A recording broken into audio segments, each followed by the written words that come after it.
नमस्कार, मैं कविता उपाध्याय भारत टीवी में आप सभी का स्वागत करती हूँ। लॉकडाउन की वजह से सभी घर में कैद हो गए थे। एक तरीके से कह दिया था कि लक्ष्मण रेखा खिंच गई है और अब कोई बाहर नहीं निकलेगा। लॉकडाउन अनलॉक 4 में भारत सरकार ने ये कहा है कि अब धार्मिक आयोजन हो सकते हैं। अब हमारे साथ इस समय उपस्थित हैं श्री रामलीला समिति के अध्यक्ष श्री महेंद्र शर्मा जी। आज हम इनसे जानेंगे कि किस तरीके से ये सुरक्षा कोविड-19 के तहत सुरक्षा उसमें इंतजाम देख रहे हैं और किस तरीके के कार्यक्रम इस बार करने वाले हैं। भारत टीवी के इस कार्यक्रम के प्रायोजक हैं येलो ग्रीन। सोच बदलो, कुछ अच्छा ट्राई करो। जी शर्मा जी, इस बार जो रामलीला होंगी वो कोविड-19 के अनुसार जो सरकार गाइडलाइन देगी जी। उसमें दो सरकार हैं, दिल्ली की सरकार है और अपने केंद्र की सरकार है जी। गाइडलाइन जिस प्रकार से दी जाएंगी, जैसे कोविड-19 के अकॉर्डिंग सैनिटाइज करना है या मास्क लगाने हैं या फिर सोशल डिस्टेंस रखना है, वो सभी बातों को ध्यान में करते हुए कमेटी अपने तरीके से पूरी एक भव्य रामलीला का आयोजन करेगी। जी, अच्छा महेंद्र जी, ये बताइए कि अब जो आप रामलीला कमेटी का आपने तैयारी की है, अब जो कार्यक्रम है वो 27 तारीख को 27 सितंबर को जो रविवार को कार्यक्रम है वो क्या है और उसमें क्या क्या आपने तैयारी की है? ये जब रामलीला करते हैं तो वहाँ पर एक भूमि पूजन किया जाता है जी। जब तक भूमि पूजन नहीं होगा तब तक वो रामलीला नहीं हो सकती। लेकिन इस बार बहुत लेट हुआ है क्योंकि कोविड-19 के चक्कर में गाइडलाइन नहीं थी। 21 सितंबर को पहली बार ये डिक्लेयर किया गया था कि 21 सितंबर के बाद धार्मिक और राजनीतिक दोनों आयोजन खोल दिए जाएंगे, जिसके अंदर ये भी कहा गया था कि 100 आदमी की गैदरिंग तक कर सकते हैं आप। तो हमने उसी के हिसाब से 100 अपने कार्ड छपवाए हैं। उस कार्ड के अंदर हमने अपने जो हमारे क्षेत्रीय सांसद हैं माननीय श्री मनोज तिवारी जी, उनका नाम है, और जो हमारे मनोज त्यागी जी, उनका नाम है, और हमारे इलाका एसीपी एसएचओ और 4 हमारे निगम पार्षद हैं जो इलाके के हैं। अपने वीर सिंह पमार जी हैं, रिंकू जी हैं, मोहनी जीनवाल जी हैं और कुमारी बिमलेश जी हैं। इसके अलावा हमारे पूर्व भी ऐसे विधायक वीर सिंह धिगान जी और अजीत चौधरी, वो बड़े अच्छे आदमी थे, उन्होंने विकास कार्य किए, उनके भी नाम कार्ड में हैं। इसके अलावा जो हमारे दिल्ली सरकार के कल्याण मंत्री हैं, श्रम कल्याण मंत्री माननीय श्री राजपाल गौतम जी, उनका भी नाम कार्ड के अंदर है। तो हम जो आयोजन करेंगे भूमि पूजन का, प्रत्येक वर्ष करते थे, बड़ा भव्य आयोजन करते थे, लेकिन अभी भी उसी प्रकार से करेंगे और दिल्ली सरकार और भारत सरकार की गाइडलाइन के हिसाब से करेंगे। लेकिन क्योंकि प्रभु की लीला है, लोग ये कहते हैं कि भाई अपना काम तो सभी अच्छा कर लेते हैं, लेकिन भगवान का करके दिखाओ तो मान ले। जी। तो हम ये चाहते हैं जिस प्रकार से हम अपने घरों के फंक्शन, लड़का लड़की या कोई फंक्शन करते हैं, अपना जन्मदिन मनाते हैं, उसी प्रकार से श्री राम की लीला है और बगैर राम की लीला के किसी का उद्धार नहीं है। और जहाँ पर प्रभु राम का वास होता है वहाँ कभी कोविड-19 जैसी बीमारी आती भी नहीं है, ये मेरा मानना है। और भगवान ने अपनी लीलाओं में ऐसा करके दिखाया भी है। उसी का हम विमोचन करते हैं, आयोजन करते हैं। तो हम बिल्कुल इस बात को मान के सरकार के नियमों के अनुसार और अपने हमारे जो अतिथि आएंगे वो भी गाइडलाइन देंगे, और इसमें दिल्ली पुलिस के हमारे एसीपी एसएचओ साहब भी आएंगे, यानी कि संबंधित वो अधिकारी सभी आएंगे जो इन रामलीलाओं पे अपना अंकुश रखेंगे या उसको देखेंगे या करवाएंगे। तो हम उसी प्रकार से आयोजन करेंगे, एक भव्य आयोजन करेंगे जिस प्रकार से पहले करते आए हैं। जी शर्मा जी, आप ये बताइए, जैसे हमेशा आप रामलीला करते हैं, भव्य रामलीला करते हैं, इस साल की रामलीला कितनी अलग होने वाली है? मेरे हिसाब से अगर दिल्ली सरकार साथ देगी या भारत सरकार साथ देगी तो रामलीला उसी प्रकार से हो सकती है। क्योंकि एक दिल्ली पुलिस हमें लाइसेंस देती है जो मेले का आयोजन करती है। लेकिन अगर वो लाइसेंस नहीं मिलेंगे तो बड़े झूले नहीं लग पाएंगे, तो फीकी तो रामलीला फिर हो ही जाएंगे।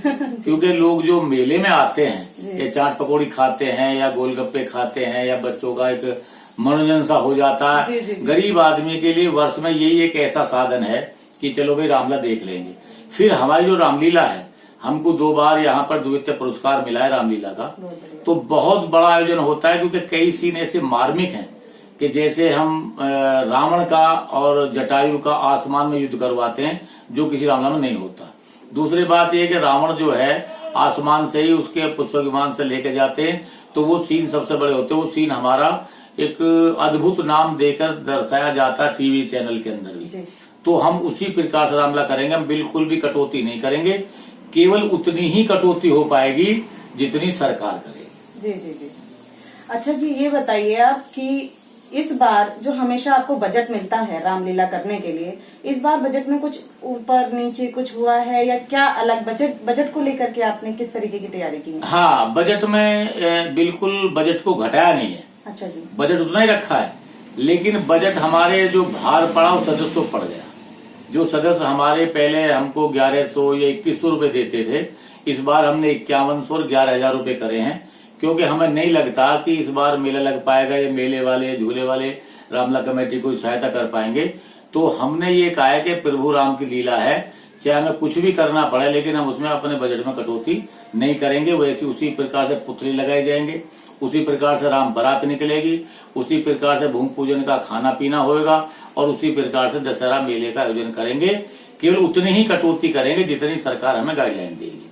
हम अपने सोशल डिस्टेंस के लिए, सैनिटाइज करने के लिए और ग्राउंड में जगह जगह हम उसके लिए फुहारे लगा सकते हैं, जगह जगह हम अपने उसके अंदर कूलर लगा सकते हैं, जो कूलर हवा फेंकने वाले होते, गैस फेंकने वाले, तो उनको सैनिटाइज कर सकते हैं, गेटों के ऊपर प्रबंध कर सकते हैं।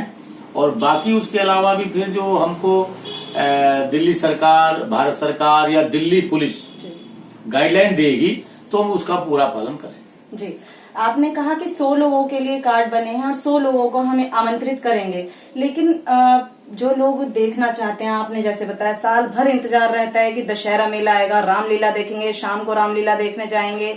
सभी बच्चे अपने माता पिता से भी कहते हैं पापा रामलीला देखने जाना है, परिवार में कहते हैं। इस बार वो लोग जो है वो उनके लिए आप किस तरीके की, वो कैसे रामलीला देख पाएंगे? किसी तरीके की तैयारी आपने की है क्या उनके लिए? ये तैयारी उस प्रकार की इस प्रकार से कि हमारा जो ग्राउंड है 25,000 गज है जी। तो हमारे ग्राउंड में सोशल डिस्टेंस से भी कम 10 या 15,000 आदमी आ सकता है, क्योंकि 25,000 गज ग्राउंड बहुत बड़ा होता है। उसके अलावा ग्राउंड के चारों तरफ 100 फुट के रोड हैं, वहां से भी लोग खड़े होकर देख सकते हैं। उसके अलावा जो है बड़ी बड़ी बिल्डिंग जो कॉलोनी की हैं, लोग छतों से भी देख सकते हैं। इसके अलावा फिर हमने उसके लिए एक आयोजन और भी किया है कि लोग घरों पर अपने टीवी पर या मोबाइल पर भी इसको देख सकते हैं, क्योंकि हमारी जो रामलीला है वो कोई घरेलू या कॉलोनी कलाकार नहीं करते इस रामलीला को, बल्कि मुरादाबाद से 4 लाख की एक पेशेवर कलाकार आते हैं जो टीवी के अंदर या चैनल के अंदर काम करते रहते हैं। वो कलाकार आकर इतनी भव्य रामलीला करते हैं और उसी रामलीला के आधार पर हमको ये पुरस्कार मिले दिल्ली के अंदर। द्वितीय पुरस्कार दिल्ली के अंदर जहाँ 500-400 रामलीला हो, उसमें सेकंड पुरस्कार मिलना कोई हाथ खेल बात नहीं है। वो इसीलिए मिलता है कि हम एक पेशेवर कलाकार, जो अच्छे कलाकार हैं, उनको बुलाते हैं। तो हमारे रामलीला को लोग टीवी के ऊपर भी पसंद करते हैं, ग्राउंड में पसंद करते हैं, और वो हम उसका इंतजाम पूरा करे हुए हैं कि हमारे 25,000 गज के ग्राउंड में कम से कम 10,000 आदमी तो आ ही सकते हैं। लेकिन हम 10,000 या 5,000 की बहस सरकार से नहीं करेंगे, न कोई ऐसा कार्य करेंगे जिससे सरकार को बुरा लगे, समाज को बुरा लगे। हम वही कार्य करेंगे जो समाज को भी और सरकार को सबको अच्छा लगे। यानी कि जैसे वर्चुअल कोर्ट का एक तरीके से अब आयोजन हो चुका है कि वर्चुअल कोर्ट चलते हैं, इसी तरीके से आपका कहना है कि 100 लोगों की जो सरकार ने गाइडलाइन बनाई है धार्मिक आयोजन के लिए, आप रामलीला में उतने ही लोग बुलाएंगे। उसके अलावा आप वर्चुअल रामलीला का भी आयोजन कर रहे हैं कि वो अपने घर बैठे भी देख सकते हैं रामलीला। और इसके अलावा सर ये बताइए कि आप लोगों से क्या अपील करेंगे जो वहां आएंगे, किस तरीके से वो इंतजाम करेंगे, किस तरीके से वो आए, क्या अपील आपकी रहेगी? स्टेज हमारी 100 फुट की है जी। 100 फुट की स्टेज या 120 फुट की स्टेज मेरे ख्याल में किसी रामलीला में नहीं होती कहीं पर भी, लेकिन हमारी रामलीला है। आप हमारे ग्राउंड में जब आएंगे देखेंगे इतना बड़ा स्टेज कहीं पर भी नहीं है। उसके सामने कम से कम 1000 कुर्सी डालते हैं। मैंने जैसा कि अभी बताया कि जिस प्रकार से हमारे माननीय प्रधानमंत्री जी ने लाल किले पर झंडा फहराया तो कुर्सियां डिस्टेंस से पड़ी थी जी जी। इसी प्रकार से बहुत मीटिंग्स होती हैं या और रैलियां होती हैं, कुर्सियां डिस्टेंस से डाली जाती हैं। हम कुर्सियों को डिस्टेंस से डालेंगे देखने के लिए, तो कम से कम 1000 आदमी तो हमारे कुर्सियों पे बैठकर देख लेंगे। उसके अलावा जो खड़े रहेंगे उनको भी गाइडलाइन दी जाएगी, उनको बताया जाएगा। ग्राउंड के अंदर वॉलंटियर्स लगाए जाएंगे कि भीड़ भड़का ना हो, लेकिन फिर भी अगर कोई ज्यादा भीड़ बढ़ती है तो उसको बाहर से कहा जाएगा कि आप लोग बाहर ही रहिए और ग्राउंड के अंदर मत आइए। लेकिन ये 100 आदमियों की गाइडलाइन तो 21 सितंबर के बाद की है। जी। अभी रामलीला से पहले गाइडलाइन जारी और हो सकती है। अच्छा जी। तो हो सकता है कि सरकार के अंदर 500 करे, 700 करे। दूसरी बात यह है कि अभी सरकार जो मैं कह रहा था, जिस मंदिर का 500 आदमियों का सुप्रीम कोर्ट ने दिया था रस्सा खींचने के लिए, जी जी जी, जगन्नाथ मंदिर का जो यात्रा थी उसको खींचने के लिए 500 आदमी परमिशन थी। जी जी जी। तो मुझे पूरी उम्मीद है कि पहली बात तो रामलीला तक कोविड-19 खत्म ही हो जाएगा, कोरोना। अच्छा जी। और सरकार, जहां तक मेरा मानना यह है कि रामलीला के टाइम पे 500 या 1000 आदमी की परमिशन कर सकती है। फिर हमारा ग्राउंड ऐसा है कि उसमें लोग आते रहेंगे, जाते रहेंगे। ऐसा तो है नहीं कि जो पहला आदमी है वो लास्ट तक बैठा रहेगा, चला जाएगा नहीं। तो आते रहेंगे, जाते रहेंगे। रामलीला में डिस्टर्ब मेरे ख्याल में नहीं होगा। पूरी कोशिश करेंगे क्योंकि हमने इसकी पूरी तैयारी कर रखी है और पूरे इसके इंतजाम कर रखे हैं कि लोग बाहर से भी इसको वर्चुअल भी देख सकते हैं और रामलीला का आनंद ले सकते हैं। जी। समय क्या रहेगा रामलीला का? समय शाम 8 बजे से रात के 11 बजे तक का होता है। गाइडलाइन 10:30 की है सुप्रीम कोर्ट की, लेकिन 11 बजे तक का टाइम रखते हैं क्योंकि 8 बजे तो हम टाइम देते थे, लोग कम आते हैं। जी। तो 8 में 8:30 9 बज जाते हैं। तो 2 घंटे का पर डे का प्रोग्राम ये रामलीला का चलता है। जी जी जी। अब जाते जाते एक अपील आप हमारे दर्शकों से करिए कि आप किस तरीके से रामलीला में शामिल होंगे और किस किस तरीके से इंतजाम रहेंगे, क्या सुरक्षा रखें उसमें? हमने सुरक्षा के लिए हमारे पास 3 एजेंसी होती है। एक तो दिल्ली पुलिस हो गई, दूसरे हमारे रामलीला कमेटी के वॉलेंटियर्स हो गए, तीसरा हम एक सिक्योरिटी हायर करते हैं प्राइवेट, जो मेन मुद्दे हैं वहां पर उनको खड़ा कर देते हैं। और उसके अलावा कुछ ग्राउंड के अंदर मंच बनाए जाते हैं जिन पर दिल्ली पुलिस के आदमी अपने आर्म के साथ में, राइफलों के साथ में खड़े हो जाते हैं। तो सुरक्षा के लिए पूरे प्रबंध हैं। और जो मेन वॉलेंटियर्स होते हैं वो अपने बिल्ली लगा के मेन गेटों पर रहते हैं, एंट्री गेट पर, और वहां जो पूरा इंतजाम करते हैं। तो हमारे को कोई सुरक्षा से किसी प्रकार से कोई आपत्ति कभी नहीं आती, क्योंकि ये हमारी बहुत पुरानी रामलीला, सन 1982-83 से हम लोग रामलीला कर रहे हैं।